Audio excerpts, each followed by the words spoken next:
On the 26th of July 2025, that was Saturday, and now on May Tini Kessie, the legend Charles Kojofusu Aduduane Di and Duane friend Daddy Lumba, or can't engineer Guye. A bay and send bebre, a benenam from Memo. Na, I don't know who say, Ediana and Yanukre. If you say pay, you started bono to a Ghana Han and Yene. I feel beer bono to, I feel beer bono to 20 years say, and Yanukre. Nye tietie mu wurewuremu a na chese asem no eye nokre ema briche aboman kronkron Ghana Charles Kojofusu, popularly known as Daddy Lumba, is gone. Abeye nsem bire mankofo kasafa ho bebre na Dada Freddy a owo onua showtime so waka nsem kakrafa no ho no wachire mu achire de nam so a ema Charles Kojofusu ebenya the name Lumba. But that Lumba ibo ni de me nkofo mienu ono another the kid we na free you now. It's so fleeting. Tina okay. Psalm 49 verse 16. E kono a. O say obi enya ne ho a ensuro. Se de fie ni munya do so a ensuro na owu a omfa emu biara enko. Ababa ye be betena ko se de bia yi. Me baka chaman for say betena. Yes, say a chairman for my money, but behind the veil and behind the scenes, and you pay my cum. Can you ever put better? Ever had been to do one? I say, we can't do my once a month. Okay, I shall say, dear, you are sub about it this idea. It will be another day. Oh, said we shall make me from. Yeah, and I will also to say, you know. Many friend Daddy Lumba Charles Kojofusu. Me minimum 43 years ago in 1982. I mean, open the college, no, no, job secondary school. Now, my cousins be our do the free in Indianum. It's a preference, say, Mammy made a piano and babonting. Here, I'm a school, Echo Sound, Gabini, once a day. Because I'm a cousin, not only Lumba the same dormitory, not in the charming. So I've known Lumba since 1982 for the last 43 years. And then Yakupon Saya Dome, and me as I come boom around 1989. Time of dinner in Bayern. Because the VS could not call it to quiet call Germany. Nana, because in Penya better than Mr. Fretela, no, you're going with. That's a call this off. It's a power be buying, and I mean, 7 million who are. Then you're Daddy Lumbani. They do Lumbano, or Composu, you be a friend Lumumba. Lumumba, Patis Lumumba, I know a Congo for you. Then you will produce a school, no a gospel singer. Lumba was in the gospel or Kwamo, not to say you know. They didn't know editor Lumba. It's a name who I am so, Winnie Abbey, Ababina, acquire a young. In 1992, Christmas of 25th of December, the Ohana of Ramon Sunday Band Fee, all at to be a caution. Set her not, many of free iron in your man, a friend or dome refie. Any demon no dia mano, am I a corn or domi? Set am domi pillar 2 or utterly line or corn sounds some control. I feel I don't want to plot to know. That is almost about 34 years ago. And you can't call her. You could tell them when they were cassette, so I'm the boom man to tear on. Dead Freddy. Dead Freddy. What I see you there? A fine problem. That's the brave. And no tear. It's 25th of December on Bambi Fee. To Bambi Fee, not lady be offended, Selena Orleans Lindsay.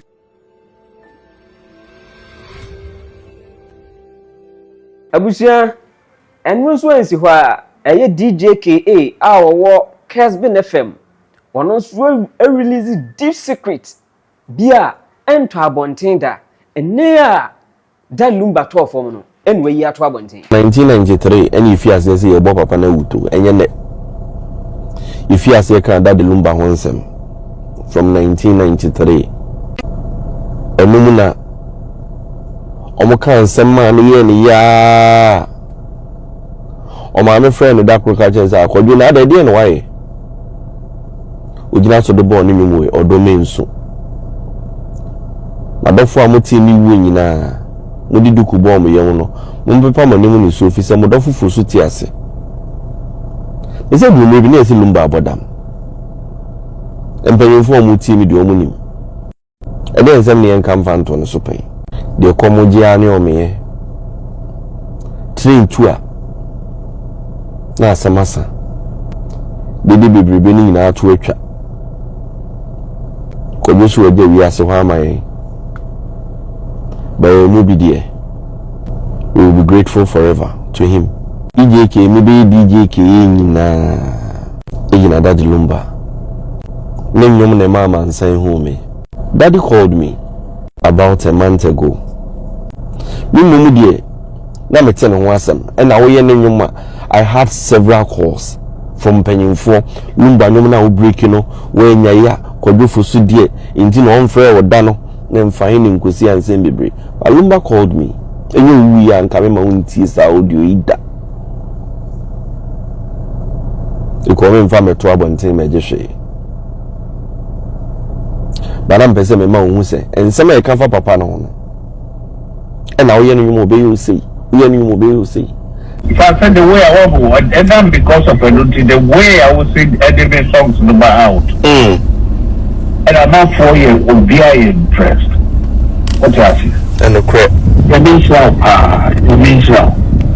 But to say the one you mean I'm there, Rwanda also. What prevent you think about Kaka? Daddy made us a patch on number, dear me, see, Vuna, Mabon part of Wadaroma. BVA near Murfro, Daddy, Wadaroma, men so some crab in a me pesa me catcher or me pacho. Said ya woti no Wadaroma mensa, and ya dear bia, minim sanya dia obesa. Then so ya dear bia no be beka. Said ya was all babontina be yan, ye mubi ye mubi yo. Inti said ya usi bitiana Wadaroma. Konesa mai na yedi yeta we chipa. So the better answer is Nyankasa. I'm saying, and that will be sharing the one. A bear was it in Lumba Waka no no any. They are very simple persons. They are very simple persons. And me one thing the family, the papa now take us about Okra. Wow. Although but for the whole year, the obeti for the while will be could you then to say Asa. It is about paper about I'm said there so bizarre father now be our name make a crack. So let me know free the gate and pa no boss we nyam you. A free thing na daddy. A free me like the Germany am try but be a about paper no me come. Wow. People like they love you about for the never can what was it. Meti ase daddy. It is a bank the kapa. It's a touch of memory to be catch the wife to say I know what try to go. Daddy Wadaroma. Ma odobro ni ntron to ma me pa cho. Meti ase pa. And you will be over, especially old ones, don't mean to be cram, but because the bar miss you. And no crap. It be so personal. You know how I make a man describe. Won't it? Are you ready? Are you ready? Are you ready? Are you ready? Daddy. Are you ready? Oh. Are you ready? I want to give me a one drink order. Me. Daddy, that means so. And I would oh, boss, all over the idea. Daddy, be that means so. And boss, the whole thing is kind of crazy. You have a very good voice. Hey, Daddy, are you the one saying this? Oh, boss, it's the truth. You have to put him down more impressive, make us say, and then the day I make us, they cut on Dada Kaimeno. I was so impressed. And also, answer one man on one name to 4 B. I want no more a music industry. I hear Becky see. And also Abekasa, so we're for him Becky see. I'm in Calcacra, Dobo, or Do Benny. A young man, so fresh. If you brewery, you know. So, who the homobia? Can specify as a winner between 10 and 30. But there was still music in him, energy in him. Na me down up about maybe sorry I say. Okay, it's shocking. Maybe I okay in me, you beautiful. Then I seen him. What is it? I seen him. maybe I can make Matthias the last 3 months plan maybe another hospital. Now I postano now go for postano. But one day Papa went to here na say umi awara for young man one no ba ko mo fi mesa. Eh ya. And you see me rather than the best of fun currency but the point do not change. He was a gem. His play his part. You know, Lumba, why he gets to be a Bians and of the first as a wife. And also, in Siwa, a year on one in the park, one on the two on mobile for me group and friend Lumba brothers. Aha, a year Nana at Ampong, or also be true BB at social media and so. Yanshanian Kaimukakra. It has been difficult for me to accept this sad news. Meanwhile, Kojofosu, why this shock?